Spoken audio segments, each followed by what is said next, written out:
Bonjour Lionel, bonjour Cyril. Alors merci de nous accueillir aujourd'hui. Je vais vous laisser la parole pour que vous puissiez nous expliquer la typologie de l'exploitation.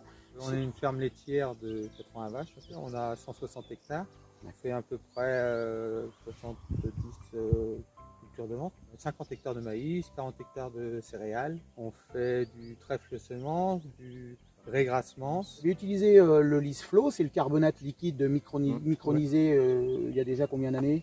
Alors, le Lisflow, ça fait une dizaine d'années à peu près. Oui.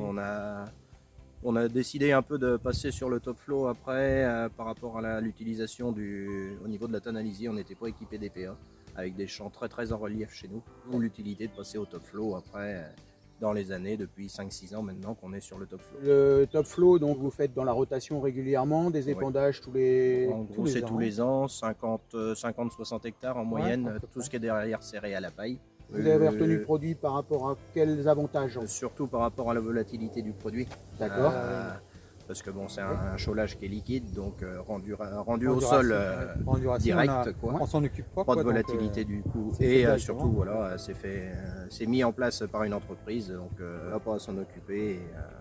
Et après, un pouvoir CAO quand même très important. Et puis surtout aussi pour faire dégrader aussi la matière organique et valoriser les effluents d'élevage. Et donc après, vous avez la partie granulée, le calcipril, que vous allez utiliser pour tout ce qui est prairie et rattrapage éventuellement sur quelques parcelles, comme on a pu le faire cette année, là sur 2 parcelles de maïs, où on voit que le pH était un peu plus bas. Donc. Et surtout pour les prairies, on a trouvé quand même un gros plus au niveau des rumex et des orties qu'on avait dans les prairies. Et le rendement aussi. Ouais. Merci de nous avoir accueillis au GAEC de la Crétinière. Merci à vous aussi. Merci.